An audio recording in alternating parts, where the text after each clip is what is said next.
Hello everyone, welcome to sqadia.com, and in this section now we will talk about the cervical and vaginal examination. So in this section we will talk about the study of the cells removed from the cervix and vagina, and then examination of cervical mucus, and then the procedure known as colposcopy, in which the cervix is directly observed by inserting colposcope. So cervical and vaginal smear for exfoliative cytology. Cytology is the study of cells. Exfoliative are the cells which keeps on removed from the lining of the cervix and vagina. Those are the exfoliative, or study of the cells which are removed from the lining, exfoliative cytology. The indications for cervical and vaginal smear study is as a screening procedure, very commonly done as a screening for cervical cancer. And then the study of the cells removed from the through pap smear is studied, and if there are any abnormal changes in the cell, then it's usually followed up for the cervical cancer study. It is also done for cytohormonal study, cells study, and any abnormalities in the hormones. These are the some common indications, and then besides that there are some other indications are also present. So screening procedure, which first is the collection of the material.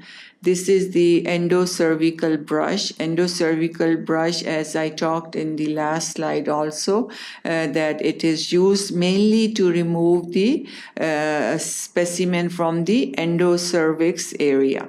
So endocervical brush here, this is used to remove the specimen. So collection of the material. Then there is cervical scraping, actually removal of the tissue from the cervix. Scraping is done. So little hard procedure in which the cells from the cervix are removed. Then there is aspiration. If there is any fluid, then vaginal pool aspiration, and then fixation and staining, which fix the specimen on the slide, and then we stain it and send under and visualized under the microscope. So collection of the smear, we have first the wooden spatula, which is used to remove the specimen from the squamo-columnar junction. Squamo-columnar junction, where there is a junction between squamous epithelium and columnar epithelium. So this wooden spatula and Aries spatula is used for that. And then in the second, cyto brush, which is known as endocervical brush.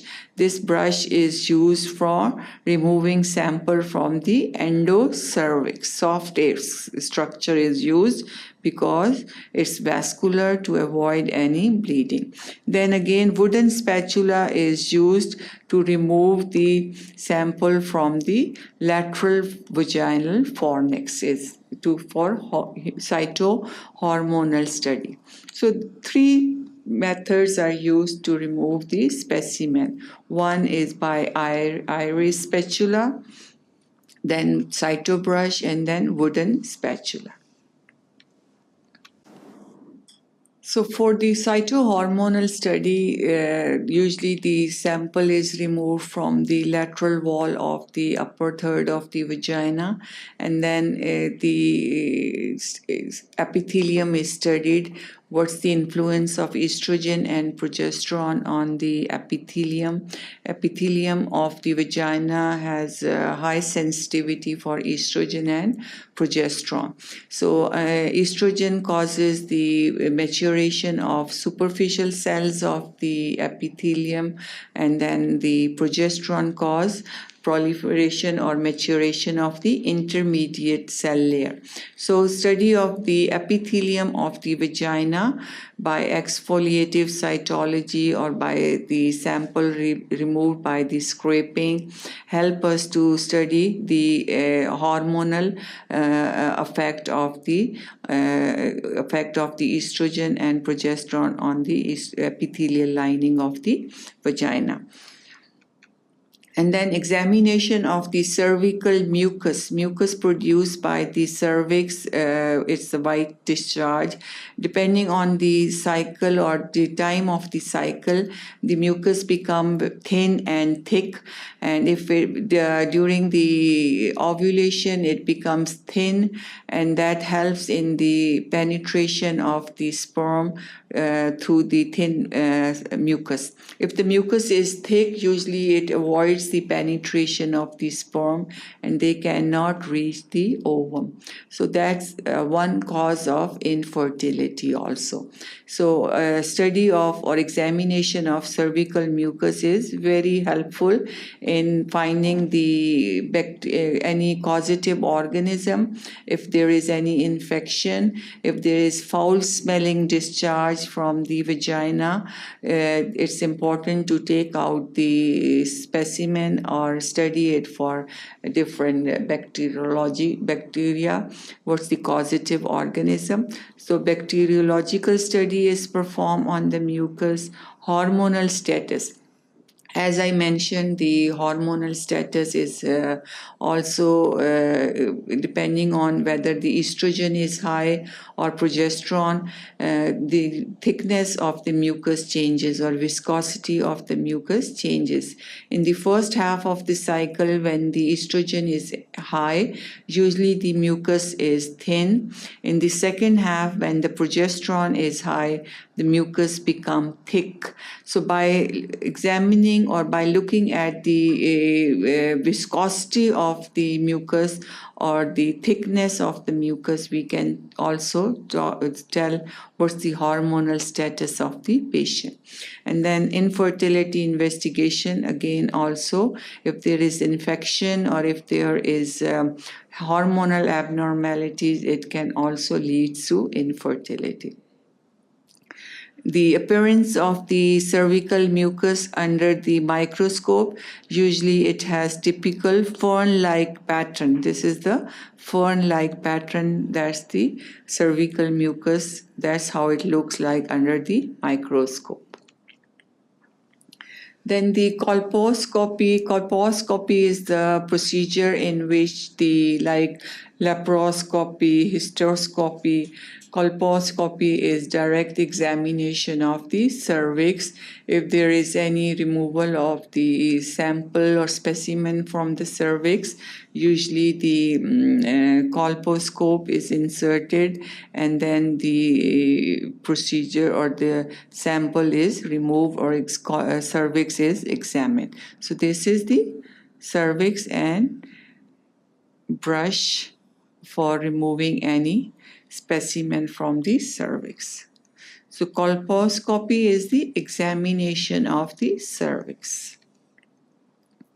Terminology used for colposcopic terminology is normal findings are A, B, and C. On colposcopic examination, A is normal squamous epithelium, if B is columnar epithelium, and C is transformation zone. So in between, transformation zone is the zone in which the cells are transformed from one type to another type, and there is normal squamous epithelium and there is normal columnar epithelium. So squamo-columnar junction is the transformation zone.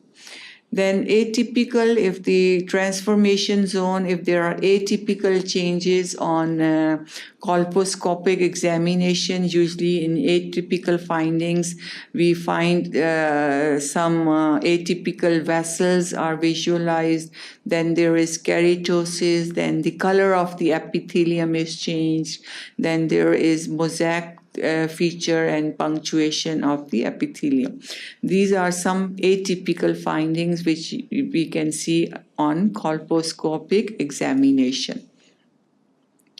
Then on B, we find the invasive cancer, which is evident only on colposcopy. So this is mainly for cervical cancer, changes in the cells of the cervix. And then in the third level, we use the unsatisfactory, in which there is transformation zone is not visible, it's unsatisfactory.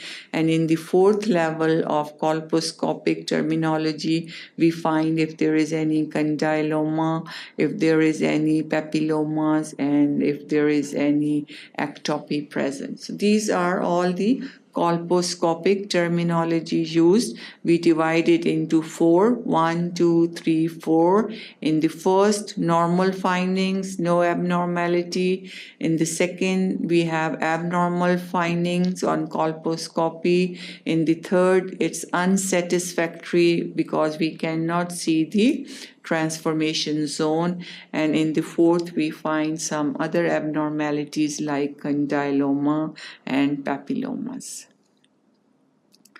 Again, some abnormal cytology on colposcopy, which is usually we do it for the pap smear. If any abnormal cells are present, if atypical cells are present, colposcopy is performed, and usually it should be performed in 6 months again to find out if there are any changes in the colposcopic findings. On cervical cytology, we divide them into low level and high level of changes.